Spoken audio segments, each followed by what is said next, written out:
Hey everybody, welcome to the weekly training breakdown. This right here is the week of fall break. So we got a couple, we're working on the snatch and clean and jerk. We want to work up something heavy. We're not quite maxing out because we got a lot of people leaving.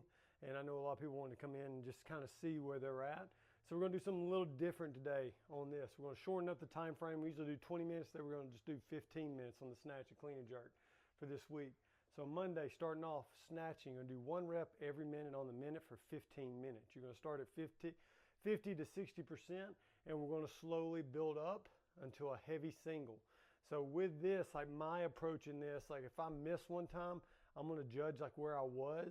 If I know I could probably hit the weight, I'll attempt it again. If not, I'm going to either drop the weight and continue on at a lower weight and just focus on clean reps, or I'm just going to drop all the way back down to like 80, 70% and just hit some reps, some singles, depending on how far I am through that 15 minutes for the remainder of the time. And then for this week, y'all need to be mindful of this because remember, there's 3 different things that you're looking for when you're doing these. You're either working out or you're a training for a specific purpose, or you're a competitor and you're really getting after it every day. So with these EMOMs falling on the snatch and clean and jerks, we're just going to do for total reps. So it's only going to be 3 sets non-stop. So this is going to be a 9-minute EMOM. The first one, you're going to do top-down dumbbell press. Yes, I know we've done a lot of pressing, bench press Friday, push-up Saturday, but we can always get stronger with the upper body. And this is going to change it up because one, we're doing a lot of reps. So you need to find something that's a moderate to lightweight, something that you could try to do for 1 minute straight. It's not really so much strength work, it's more hypertrophy, muscular endurance work. Then minute 2, dumbbell top down bent over rows. So you're just basically using the same weights, standing up. You're going to be seated, or you can do standing with the top down press. It doesn't matter to me really which one you want to do. And then you're bending over doing that. And then you can hold the same dumbbell and you're going to do dumbbell or kettlebell RDLs, depending on how many dumbbells we got, how many people are in the room, if we got to share or whatnot. We'll have to have some kettlebells off to the side. But then just doing the RDLs, make sure we get a good hip hinge and really focus on using those glutes and hamstrings. This is going to be really grip intensive too. So just be prepared for that when you choose a loading. Tuesday, it's going to be a tough one. AMRAP 20 minutes. Going ascending ladder, 3, 6, 9, 12, so forth, of barbell thrusters, bar facing burpees, and strict pull-ups.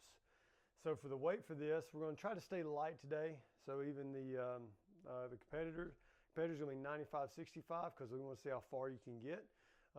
RX is going to be 75-55. And then scaled is going to be just the barbell, just really focusing on those movement patterns. Working through that slow, methodical. Remember, you're going to get through 12 like pretty fast, and you're going to look at that clock and you're like, I have a lot of time left.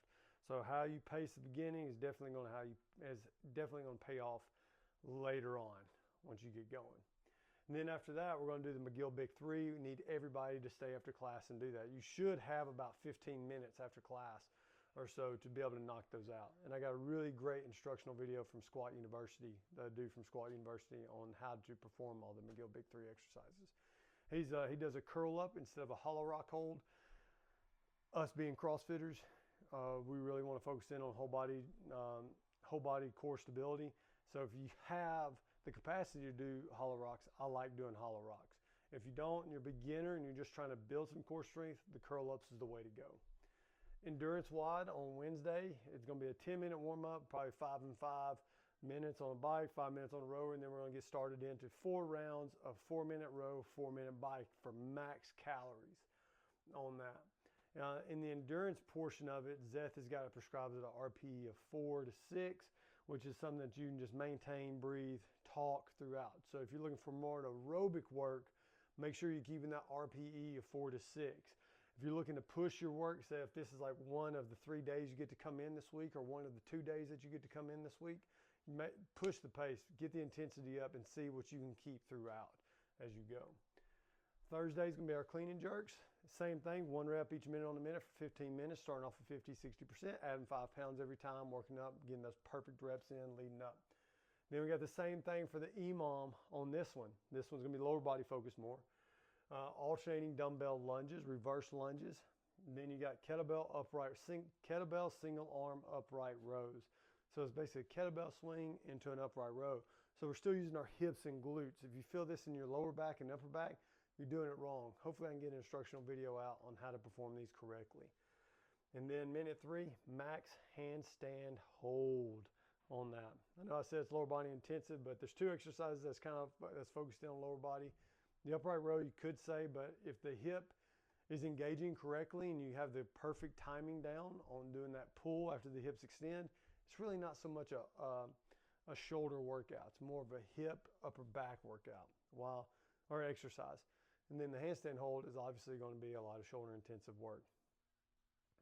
And also we'll be doing wall facing. If you have the capacity to do wall facing, we'll do that. If not, you'll face out regularly.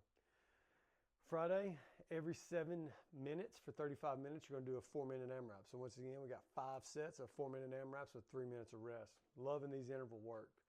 I hope y'all are too, and hopefully y'all are going to see the benefits when we start doing some more AMRAPs later on. You got 400-meter run to get started with, 12 dumbbell lateral box step overs, and then you have max bar muscle ups in the remaining time. So for those guys that did bar muscle ups in last week's workout, you obviously didn't know what was coming up ahead, but this week we're going to do max bar muscle ups. The great thing about this, remember we got 3 different types of people in here working or exercising. You got people that want great workouts, people that want some great training, sorry about that, and then people who are in that competitive mindset. So if you want a great workout today, burpee pull-ups will be an awesome alternative on that. Or burpee to the bar even, just staying moving for those 4 minutes once you get done. Great alternative. And then the bar muscle-ups, we can do bands on those, jumping bar muscle-ups, just to kind of get some of those reps in and get that practice work in. And then Saturday, got a fun team workout today. This one's gonna be a little bit more lower body intensive, unlike last Saturday.